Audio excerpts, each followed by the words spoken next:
Hey folks, this is Gene from Regular Guy Mountain Biking, and on tonight's live bike chat, I've got the man, the legend, the panda himself, Kash, on the line. He is the dude called Biking with Panda on the YouTube channel, Biking with Panda, otherwise known as Biking with Panda. He is Kash from Biking with Panda. Kash, big round of applause. How are you doing, my friend? Thank you, Gene. It's so nice to be here. Finally on one of these bike chats. Yeah. I've been begging, like, took a while, but here Well, we are. let me tell you this. So, folks, real quick, I was going to do a bike chat with Mr. Panda.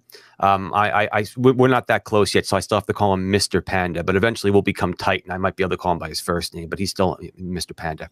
But the deal is this: he had a really cool video. Hey, folks, I got some more people joining in the chat. Excellent. He created this really cool video. Actually, he's been creating a lot of very nice videos. Make sure you check out his channel. But he did a video on how to build your own bike light. So I wanted to do a bike chat, just me and him doing the bike light bike chat, because I thought it'd be kind of cool. I'm kind of nerdy. I like that kind of stuff. I think it's kind of cool. And I figured, what the hell? We'll just do a live stream. If we get some people joining in, which we are, which is awesome, because we have the best subscribers in the world over here. Yes, Jesse, I know that BKXE also went live, and we'll make sure we show him some love as well. But I figured let's just do a live stream. It'd be really cool. So basically, we're doing a bike chat. We're talking about DIY stuff or DIY stuff. Specifically, we're going to talk about Mr. Panda's light. But I want to do something that I think needs to be done first. Kash, if you will. He is a massive supporter of all of these mountain bike channels. So I got to be honest, there's a handful of people that have been following a lot of the channels that go well out of their way to support everyone. And this dude is one of them. He supports my Patreon channel. Folks, I don't do anything on my Patreon channel, and I have to fix that.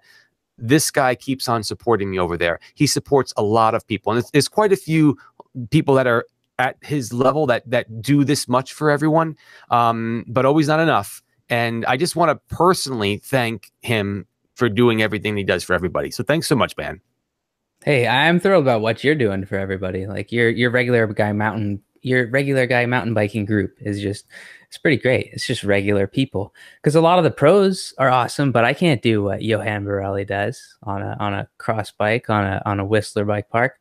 But I'll gladly watch you go to Whistler Bike Park. That makes me feel like I can do it. Oh, Can you please go to Whistler, by the way? Like, you should go there before I do. I get that confidence booster before I even show up.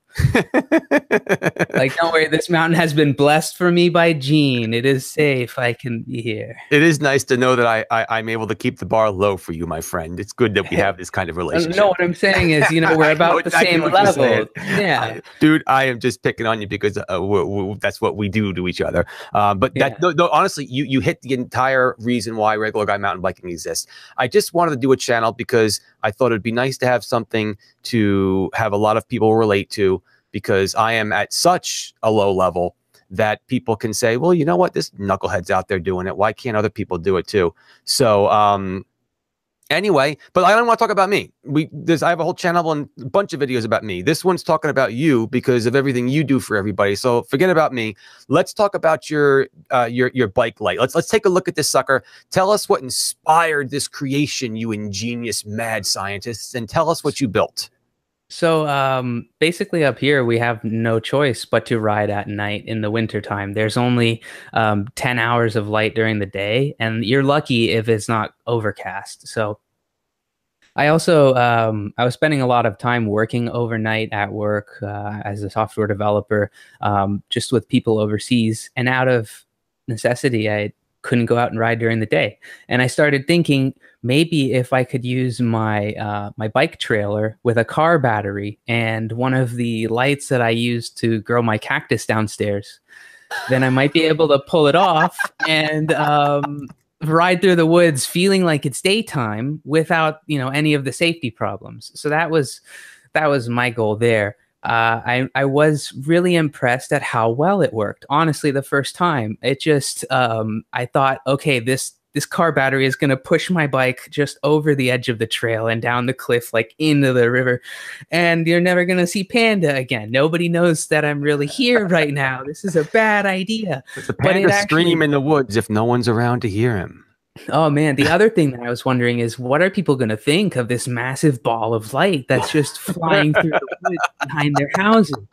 Because it just looked magnificent to me. I had never seen anything like it before. And there were a few times where I had to run off to plant the third-person camera, and then I'm running back to my bike, and it just looked mind-blowing through those trees. Like anybody that was looking on would have gotten quite a show. Yeah, Aaron's on the chat saying now he's going to look at this video. Aaron, you definitely have to look at this thing. It's almost kind of like a UFO landed and a panda walked out of it, because I mean it's bright. It's a freaking bright light. Yeah, it's like an alien is floating through the woods, like some of those sighting videos. So if you see any alien sighting videos from Ontario where they're like, a UFO was going through the woods behind my house, and just look really carefully and make sure that you don't see me with my fucking trailer riding. I'm sorry, me with my trailer riding behind yeah, just don't jump to any conclusions. So to use this thing, you have to use a trailer then, right? I mean, no. I have an upgraded edition. Oh. It's not the final. It's not the final. But there's a story to this. So the trailer was the first installation because I'm just using whatever I had around. Of course. So I had the car jump starter and the light, and I really just wanted to go out that night and go ride. So I did, and it was a success. And then that's the video that we all know. And the next installation that I haven't done an update video on is this little carrier rack that attaches to the back seat post. And it's I got the inverter and the battery strapped to it, and then the cord runs along the frame of the bike all the way up to the front. So there's no trailer. It's a lot quieter. It's way more easy to handle. It felt like an e-bike in terms of weight. So if I had a motor on the thing to actually use that battery, that would be the best way to do that. Like nighttime fat biking with an actual motorized bike with the capacity on that battery is amazing. I left it running, and it runs for 9 hours.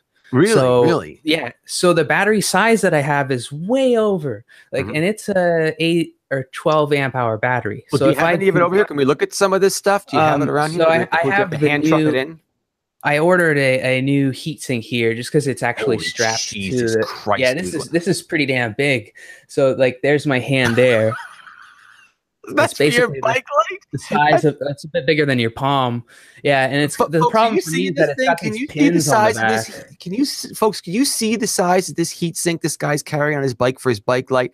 That's not a light, Panda. That's a torch. It's a spotlight for sure. But it has a wide throw. So the thing is, you don't feel like a normal. I have a normal trail light, and I haven't done this yet, but I have a comparison video where I'm riding with a normal trail light, and then I flick on this thing, and it's literally night and day. I'm sorry for that pun, but there's just no other way to describe it. There's no shadow anywhere in front of you. So for me, the scary thing about using a trail light is all the shadows and that you don't see behind a rock. But like, this light is just going over the rock. It bounces off the snow and around the corner, and around the corner is being lit up by the time I already get there. It's insane. You can't even until you experience deer in the headlights. It's more like deer with eyeballs burned out now. I was really worried that an animal was going to charge me because they were frightened for their life. Like, what is coming toward me? All right, well, let's see. Do you have the light? Can we take a look at what the light looks like? So this is the little chip here, and it's tell what people this is. What is this thing? This is called a cob. It's a chip on board array, and it's I think this one is about 150. I can't. This camera really sucks, but there's all these little bumps in the circle that are little individual LEDs all wired together, and then the leads come off the top here. So you'd wire it up and just solder it on. Or there's even a quick release one. So if you have a little proprietary plastic connector, then you can just pop it on and pull it off. So this is a light that I haven't built out yet. The one that I did is down on the bike still. But because the battery that I have is so oversized, I'm actually going to be able to get away with a much smaller design that doesn't even need the little carrier rack. And I think that if I can find a small enough inverter, I'll be able to just strap it directly onto my full suspension's frame so that I can go riding in the summertime with my dropper post. Okay. Because the carrier rack works on the fat bike, but my future design is for the full suspension. And for anybody else who wants to go out and do this, they're not going to want like a 15-pound battery and inverter combo sitting on the back. So let me get this straight. That little chip thing that has how many LEDs are inside that sucker? About 150. 150 LEDs. That thing gets so hot with the nuclear power plant you drag behind you. Well, this is for summertime. That's for summertime. Oh, okay, got it. So in the cold, you don't need it this much because you're freezing your butt off anyway. But in the summertime, you know, when you want to basically burn down things with this light, you have to attach it to this. I gotta be honest with you, Gene. I didn't realize this would be how big it is. Like, okay. I saw the dimensions and I kind of thought, okay, that'll work. And it was the cheapest one that they had. It was only $18. So I thought, if it doesn't work, it doesn't work. But I'm gonna give it a try. I'm just that kind of extreme guy. Like, how can you look at this and not think I need to put a light on that and fly it through the forest? Exactly. So you are able to make this thing work where you don't need to use a trailer to take the light. So I'm definitely going to have to get some pictures of all this thing later on. Like I said, I'm going to take this video down and edit it and put it back up as a proper video, and I'll put some pictures in there. So that is now. Any reason why you didn't want to go and just buy a regular light or I've always felt like those things are meant to be broken and then they're hard to fix or hard to replace. But I always understand that if I put it together myself, I understand how it's made, and I can repair any one bit of this thing that goes wrong. Now, I'm joking a lot about this because we're just having some fun. Because I mean, obviously, we all are. A lot of us have bike lights, and usually they're like this big, and you know, he's got this thing that's monstrous. But the fact is, he brings up a really good point. He built it. He knows everything about it. There's a sense of satisfaction when you build something yourself. Actually, my buddy Joe's on the chat right now, and he knows about this snowblower that I've been working on. All right, and I got it working, and it works great. And actually, he was a massive help to help me do it. If Joe Stella didn't go over there, and he's a welder, if he didn't go and do some stuff with the axle, bottom line is the reason why it's you were saying you guys don't have snow. So well, but anyway, I put it together, and it feels good to build this stuff, and I know everything about it. So this guy makes his own bike light, and he knows everything about it. And when he turns it on, it's like, dude, I made this freaking thing, and it's cool. Yeah, and it's an ugly baby, but it's my ugly baby, you know. But it's a baby that can burn down buildings with its eyes, you know. I mean, and I can make it better. And there's little options for dimmer switches and stuff, so you can use it safely on the road. And you know, for legal sake, for legal purposes, the fact that they can see it in space might not be good.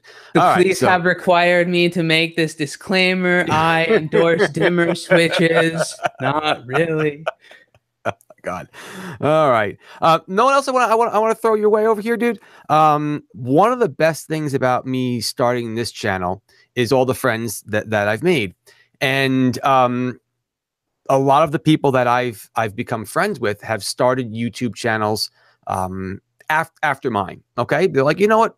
If freaking Gene can make a YouTube channel, anybody can make a YouTube channel, which is totally the case. All right, there's nothing special about me. So I've watched these channels progress, and I'll be honest, Kash, the first couple of videos I've watched of yours, I'm like, I don't actually understand what this man just did. You know, I'm like, I don't quite. He's in the woods. He's got camo on. I don't even understand the theme of this one. But your last couple, I have to tell you, dude, they're like A-grade videos. You've come such a long way. Your cart video, I loved watching the cart video. He's got a video about this, you know, a little trailer cart that he bought that he uses. And it's got me thinking about maybe I want to get one of those things. We got a general store not too far away. Maybe it'd be better to get off my fat butt and go buy groceries with that thing. Dude, you did a great job on that video. Tell us about that video a little bit and how that cart's working for you. Because honest, man, you did an excellent job with that video. That card is amazing. I mean, like I said, I put a car battery in it and I just ripped it through the forest and that thing held up. From what I can say, the only thing that's resulted is one of the bolts went missing and the arm is a bit bent to the right. I think just because of the way that I like turn on the trail or something, or the frequency of left turns versus right. I'm not sure, but it is a bit offset. I wish I could fix that. I reached out to the company to see if they'll supply me with maybe a more mountain biking appropriate trailer that I could review for them. But they just pointed me to their product page and said, please go find, whichever one you feel would be associated and go buy it and be happy. You're welcome. So Well, that, it's a good idea. It's really a good idea. I like how I like it how it has the a spring to make it easier, the flex, how it mounts to the back. But yeah, you I brought was some good watching a points. lot of computer review videos, and they do all these focus pans, on the hardware, and they make it look really nice. And I thought I could do that. I have this old SLR camera. It's not the best. It's not 4K or anything, but I go out there and I get a bunch of shots. That's the most important thing, is get as many shots as you can. Get the most important stuff and try to tell the story that you're going to tell as you're getting the shots. Obviously, I have a different process than Seth. I don't know about you, but what I tend to do is I just get a bunch of shots. I have a vague idea of what I'm going to do. And then after it's all over, I'll find a song. And the song really is the thing that puts the story in my mind. Like, how am I going to portray this to people? Mhm. And I know it when I find it. And that's what I've been going with recently. You might have found on my videos is just the song really underpins everything. Yeah, no, and everybody has their way of doing it. I just like where things are going with what you're doing. You did a really good job with that video. Same thing with the one you just finished up with the studded tires. That was another really good video. So that really worked out quite well. It worked out really good. So that's some pretty cool stuff.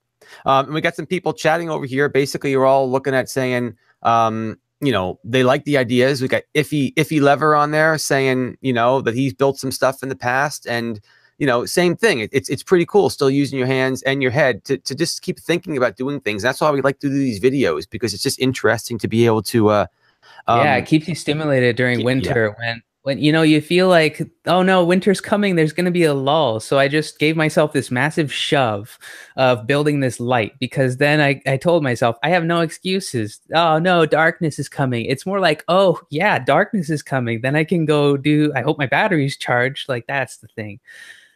I had never Mhm. desired darkness for riding before I built that light, but it was just such a mystical experience. You're out there in the woods by Yep. yourself. The noises scare the shit out of me whenever I get off my bike and I'm walking away and I'm, Totally, near the totally. trees, because I have to go plant that third person camera. Then the trees creak overhead. It's like, whoa. So I Yeah, was yeah. thinking that there's, for another video ideas, like stuff night riders say. And then I'm out there and I'm looking off and I say, oh, it's so magical. We're like communing with nature. And then it's creek. What the hell was that? And then, that kind of thing. So Oh, really? I mean, yeah, definitely. A squirrel and a rabbit can sound like a freaking mountain lion in the dark. It scares the hell out of you. So you're totally right. One of the angles I like what you do is when you do the third person shot, when you plant the camera and you do the picture in picture. That's a nice angle. You'll do a picture in picture shot where you have you riding, and then the other one in the bottom where it's a different angle. It's pretty cool. So it's a nice deal. You did a really good job with that. yeah, I like the way that it provides movement to the frame. I also really like the drone shots at the beginning and the end. I don't Oh know if yeah. other people really appreciate it, but to me, it just gives like a Mhm. feeling something's going to happen. Well, I'll be honest, I kept on looking for you. When I saw that drone shot at the end, I looked on the road and was expecting to see you ride your bike. I was a little disappointed. I really thought that was going to be Yeah, part of the shot. It left me wanting more. yeah, Wanting yeah. more. So At tell me the about the end drone. of oh, Tell- so I went to go took it to the beach and get some shots of all the icebergs breaking up, and it was so windy, but I also looked around and it was so beautiful, and I Mhm. weighed the balance in my head and I thought, beautiful winds, I'm gonna take the shot. I had never flown it in such massive windstorm before, but it was going pretty well. I had gotten some shots, and then I went to go bring it back in for the landing because I was getting wary of the increasing wind. And as it came back towards me, I had the air brakes on. It was trying to go the opposite direction, just smashed so hard into a tree. and took the camera out, which I have here. It's like this little arm thing just completely broke off. It's the saddest little sight of here's how it's supposed to be. So the drone holds it up like this, and then this little arm comes down, and that's where the camera used to sit. That should be attached, right? Yes, it should be easy to fix. I mean, it's just, getting the parts going to take a while from China. So is it like a DJI wannabe type of one? Is that basically what this one was? Oh my God, what is this thing? This is my this is the first time I'm revealing this, by the way. This is a RGMTB exclusive. RGMTB exclusive of the Panda.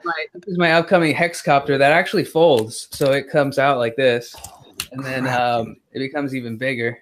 So that I'm actually afraid to fly this thing. It is so massively powerful. Oh my God, dude! Please don't tell me you're gonna put that on your back and ride around with that thing now. I mean, this will fit in my trailer, and then I can take it to the trailhead. And oh my gosh, dude! So that's gonna be your well, not quadcopter, your hexacopter. Hexacopter. Oh my God. 6 motors, so if 2 fail, it can still come down and make a safe landing. Dude, you are extreme. Panda is extreme. You take everything to the extreme. That is a massive copter. Well, I've been doing stuff like this for so long, but I haven't ever, made a consistent blog or video series or anything. I didn't think I had that creative spark. Like I as you see in my first several videos, I was just making detailed walkthroughs of all the trail systems that I went to. It was good to me. I wanted that kind of stuff to exist because I had no idea what I was going into. But then as I evolved, I realized this is really boring. Like I don't even like editing this stuff anymore. It was crappy. So I wanted to make the videos so that I would want to rewatch them. And I think the first time that happened was the Lindsay tracked video because the music was so good. It just made me want to like bounce every time I watch myself riding in the video. And over winter, I got to admit, I've been watching a lot of my old videos where I just go to different trail systems. And it's reminded me, I am pretty good at riding. Like I watch some people doing downhill stuff and I think, oh man, that's so scary. I couldn't even imagine. But then I watch myself, my old videos. I did stuff like that. I was on there. It's fine. I'm good. It's and you're just live. You're alive, right? Yeah. It's like not swimming for a long time. You might freak out, but then you get back in the water and you realize, oh, it's just like, like it was yesterday. That's cool. That's a good point. It's a good point. You forget what you can do and then you got to jump back into it again. On the note of drones, I had quite the not so pleasing drone experience. Yeah, basically, you had a drone story. I got one of those little $30 or $40 on sale ones just to test it out and see how they would work and stuff like that. And I took that sucker up in the air, and I just not good at these things. And it just started going up and up, and then I got nervous and I started pushing buttons, and then it just took off. It went away. It never came back. It never ever came back. I pushed the home button. I didn't push the drop button in time because it was out of range to do the drop. And I just lost that sucker. The drone just took off and scared. Luckily, I live in the wilderness, so it basically just took off and it landed in the woods. But it is a little bit scary. Like, talk about a little bit on the irresponsible side. Like, that thing could have hurt somebody, it could have but I'm sitting there going, like a kid when it has the ice cream cone, the ice cream falls on the ground. I'm like, it's just off into the sunset. I'm like, son of a bitch. The thing just took off and I lost it. And luckily, again, it's in the woods someplace. It didn't hurt anybody. But same thing, my little nephew, who's just a miniature version of me, he got a drone that didn't have any remote control or anything. It was just like a GPS controlled drone that was supposed to fly up, go off and do something and come back. And that's its only thing. It's like a boomerang. And then it just went off and went away and it never came back. And he's just like, The thing is, he was sitting there for a good 5 minutes staring off into the sky, and then he looked around and he said, "It coming back? Like, No, where'd it not in go?" one piece, buddy. No, no. Not until Oh it's my in a God. body bag. Yeah, not so much, dude. That sucker is gone. Yeah, I just now here's the other scary part that luckily I dodged a bullet over here. So on this voyage, the only voyage I ever tried, I'm like, you know what? I should stick the SD card inside this thing and try taking some pictures. I never put an SD card in it before. Yeah, now you lost an SD card plus the drone. And whatever's on the and whatever was on the card. That's a beginner's mistake right there. Luckily, I stopped dancing in front of my camera in my Speedo. I had to give that up because it's just I didn't get enough subscribers. But luckily, that's probably why the drone went away. That's probably why the drone went away. It's like, oh my God, I got you in a Speedo. Corrupted that shit. But anyway, luckily the footage was just some old riding footage. But that scared the piss out of me because I'm sitting thinking, what's on that camera? What's on that camera? What's on that camera? Oh my God, you know? And like. So I don't use drones anymore. Yeah, that's probably for the best. They kind of suck. I don't really like them. I mean, this hexacopter is taking a lot of time to put together, and it's taken a lot out of me. But I think it's going to be worthwhile for the cinematic shots that it can get, or I'll just sell it off. I don't know. It's really hard to find quality hexacopters like that online, I found, which is why I built it. So hopefully there is a buyer out there in the market. Maybe I'll do a massive giveaway that's bigger than I ever anticipated, and I will give away the hexacopter.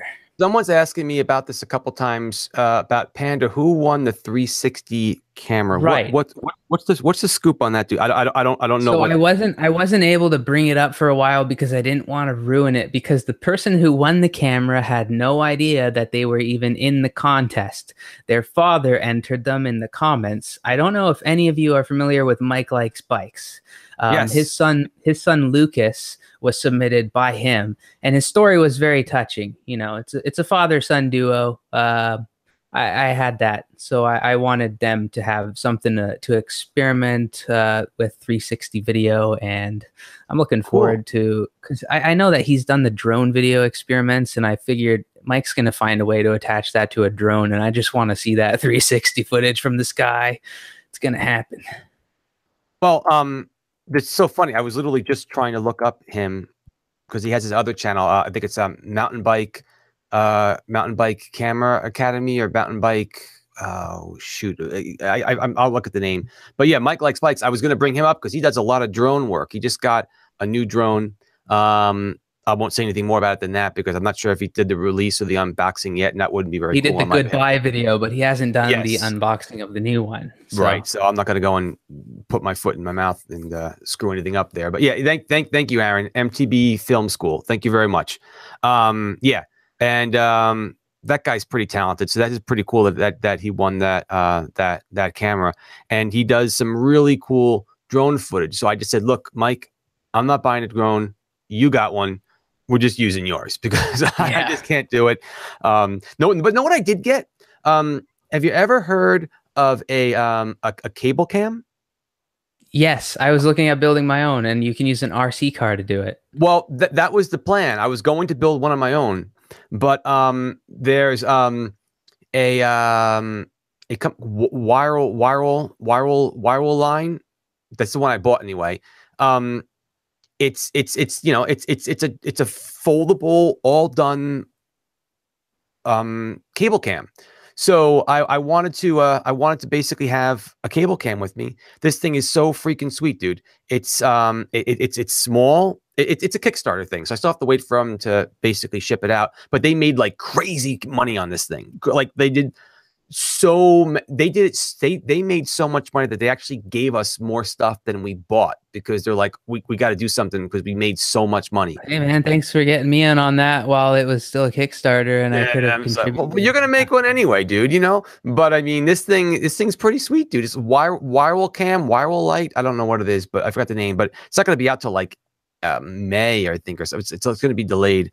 But I figured, you know, I'll have mine sooner than that. You probably will, dude. But I figured this way I can't screw it up because at least I know there's a string here on one tree and a string on this tree, and it's got to be somewhere in between and not like my drone. It's in another country someplace, you know?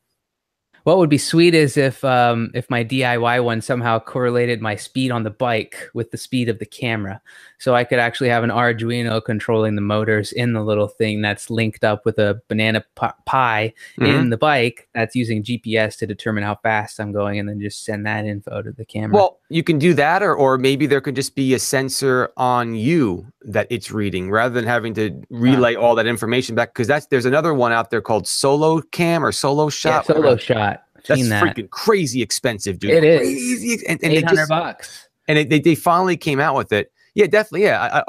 This Hokey Bob Biker wanna ride hockey. That's a really long name, guy. I've been talking to you a lot. I just realized that entire sentence is your tag name.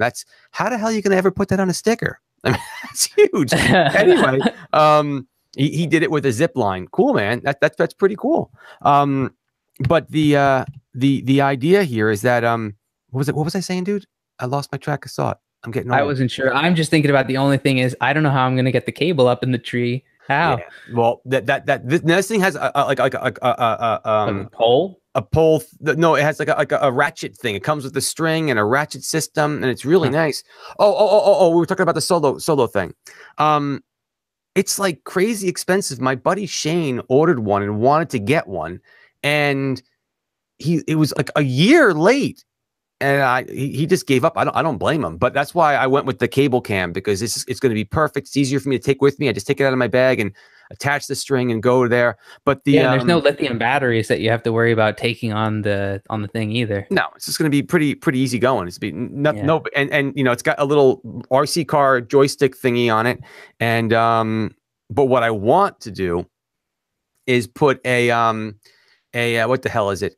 A remote gimbal on the bottom, so I could do the panning and stuff like that, and do stuff like that. Oh yeah, that stuff is definitely key for that.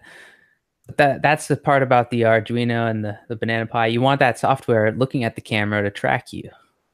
Right. Well, that's the thing. You could look into doing something like the Solo Cam, where it's gonna, you know, sense. Hell, you could even do it with Bluetooth, because you're not going to be that far away from the camera. You know, depending on. Should be able to build one like that for under $200. You know. I just started looking into. Okay, so now, folks, we're going to get a little bit nerdy. So we'll see what the viewer count looks like after that. All right. So I just started looking into. So I sell embedded BI software. So I'm a little bit more on the Geek Squad side, and the idea is that I wanted to start programming with the little microcontrollers, and I found a book that works with Node and JavaScript. Those are my languages that I work. Well, the language is JavaScript, but I mean, I like to work with those, and I can program in those for the different controllers. So that's what I'm going to start doing, and messing around with stuff like that. Getting a little nerdy. You're already there. All right, Bruce. You're picking on us, man. So yeah, it's going to get a little geeky over here. But you got so Kash is a computer programmer. I sell embedded BI software. I mean, the nerd factor is like insane, right? It's nerdness. The amount of bullying that the two of us have experienced is like more than. Indeed, man. Luckily. I mean, I'm this good looking. I didn't get that much bullying, actually, Kash. Because I mean, look at this face. I mean, I just, you know. No, I stayed home. Solidarity. There you go. Anyway, so we got some good stuff going on over here. So if we got some new folks joining in over here, Bruce just joined in. Love that guy over here. Got a question of what do we think about the Rilo 360 camera? Oh, I just saw that. I'm glad you picked it. I didn't read that fast enough. Dude. Okay, I'll give you my 2 cents, and then I obviously certainly want yours as well. I think that one's pretty cool, but I think it's what we're going to see in the future of less physical gimbals and more software stabilization. I don't think we're going to be that far away from finally getting these freaking gimbals we got to wear in our chest. I got mine sitting over there. But what do you think, Mr. Kash? My problem with these things is always the proprietary nature of it. And that's just as an open source developer, because I look at it as a closed black box. If anything goes wrong with the Rilo, I'm out. I have to send it back to Rilo. Of course, if anything goes wrong with the software, I also have to wait on Rilo. So there are problems with the software. It doesn't always lock on, and sometimes it doesn't. And if it doesn't, you can't tell, because you look down and it's just the stick that's hanging out there that's capturing in every direction, but the software is focusing in one, and it's the wrong one. So Well, what the other thing do? too is that I've heard that you are very dependent on the phone app to like um I have a 360. Actually, it's a buddy of mine. He lets me borrow it. The 360-degree camera. And when they first came out, the only way you could use it and get any footage off of it was through their mobile app. I'm like, well, what the Yeah, hell? that's just like the GoPro Karma or whatever the one is that Fusion. I'm not sure the one I that think it's called the Seth Fusion. was just using. Yeah, So he was talking about how it's a very proprietary rendering interface, and that's the only editor that you can actually use in order to edit the footage. And it takes forever and it's very slow. yeah. Now, as a developer, I could look at that and profile it and change some of the instructions and submit a patch, and then everybody's happy. But they don't let me do stuff like that. So that's why I stick with stuff like Kden Live on Linux, because if there is something wrong, then I can profile it and talk to the developers and ask them, like, is it supposed to be doing this, or am I doing something wrong? I don't have that relationship with Adobe or Apple. It's just True, not there. true. So now, And folks, when he says profiling, what that means, because I don't know what the nerd factor is over here. He's monitoring the system. He's understanding what the software is doing. He's checking a look at the calls. He's like a profile of a person. What's your profile? And he's figuring out what it does, and then he can make changes. And yeah, basically, how much time is the system spending in different areas, and how can we make it spend less time in those areas? Because as it spends less time, it can move on quicker. So that's the whole goal: make it faster. We're going a little bit off the topic on the whole idea about hey, I gotta stop here real quick. Thanks a lot. You got a new sub there, Mr. Panda. That's Okay, I awesome. saw that. It's cool. Good. Well, that's awesome because he deserves it, man. But I think that the idea is that no one wants to keep wearing these gimbals on there. Now, Bruce brings up a good point. Sony has a pretty good optical image stabilization, yeah, for small vibrations. But I think Bruce, like with that camera, we're starting to see the next gen of where we're going to be able to, I haven't seen these.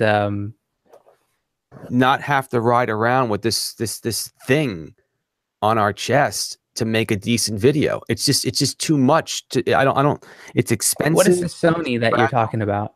Hey Bruce, Totally Bruce, what's the model on that one? I remember seeing it. I just don't remember the model number. Bruce, he'll put it on here in a minute over here.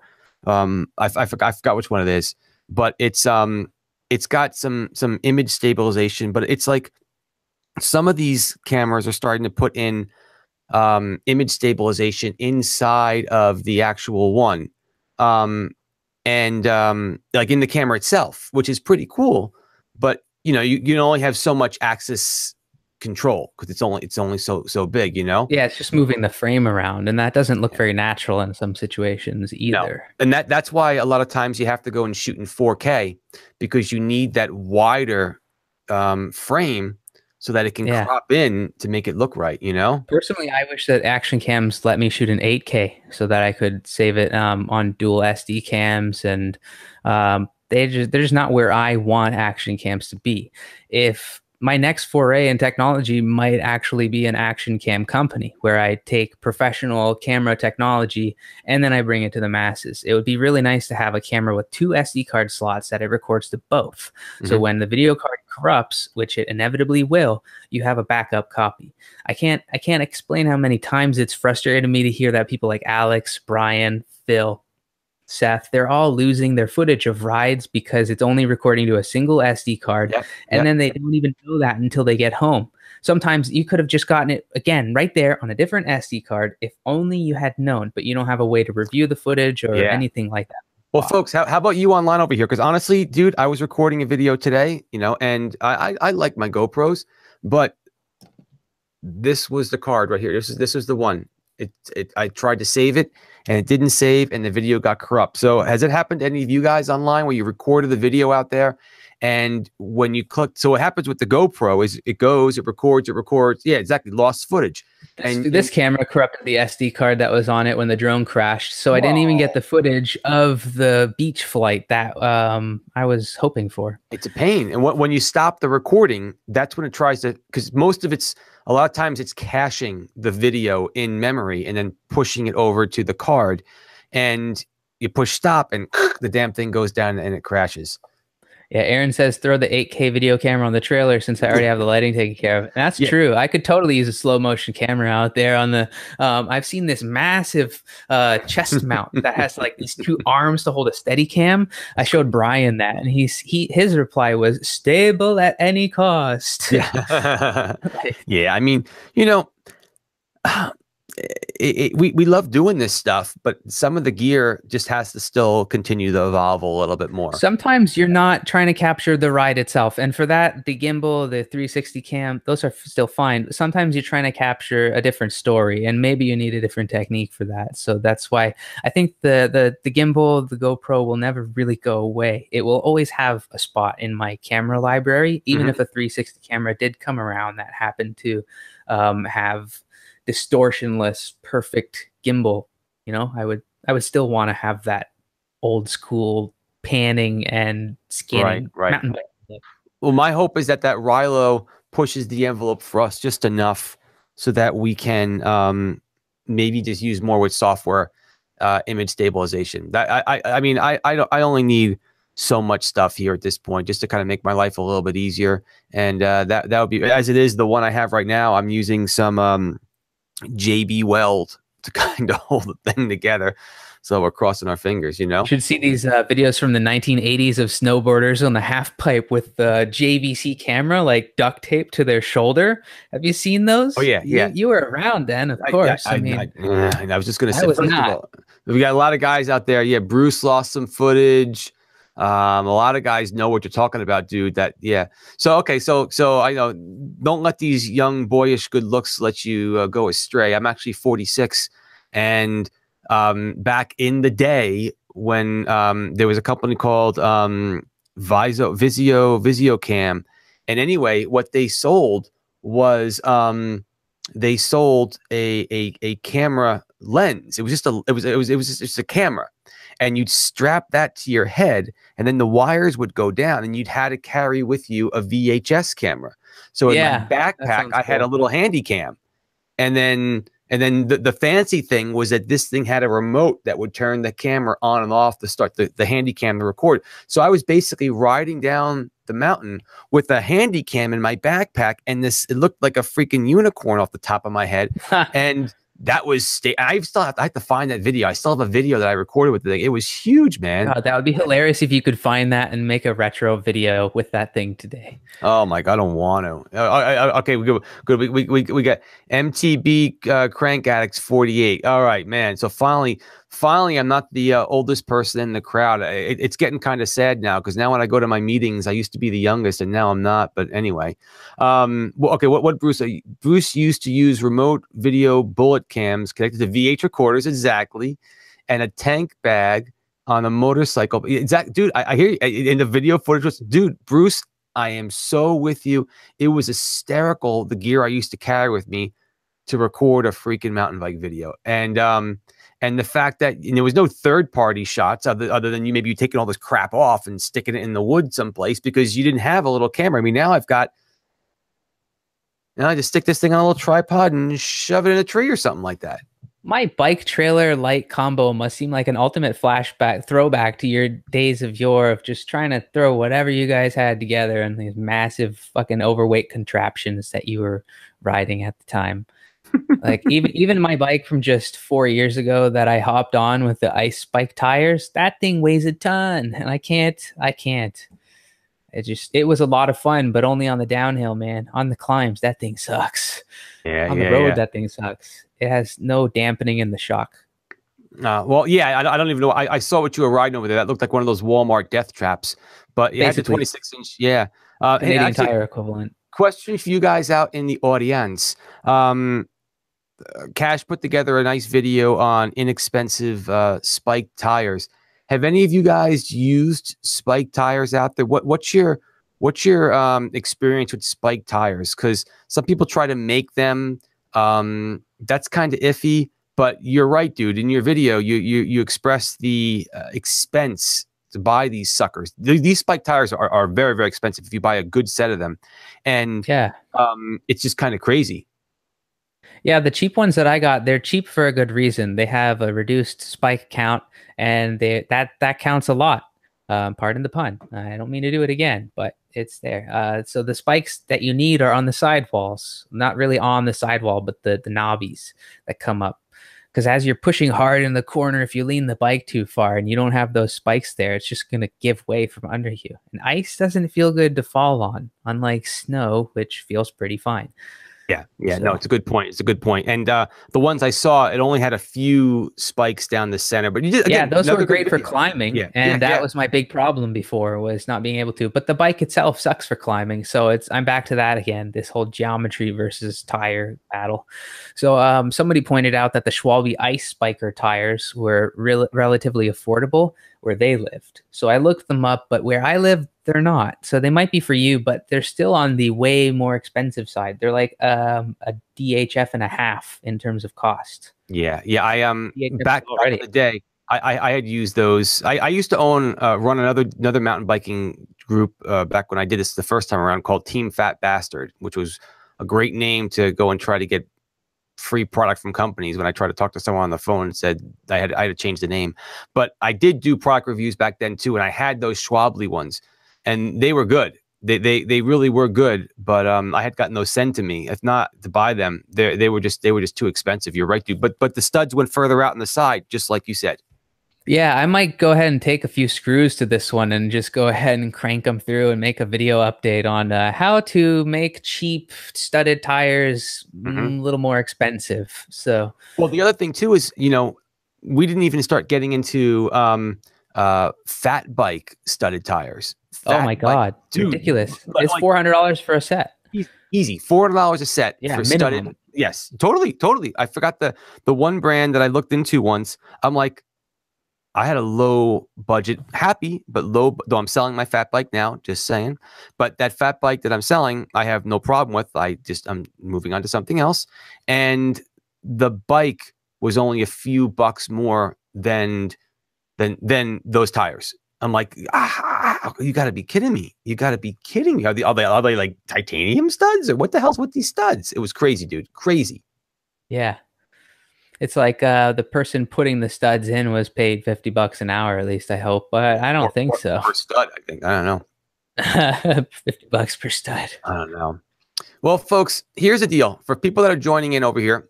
If you don't know Kash, he is from the YouTube channel. He runs Biking with Panda.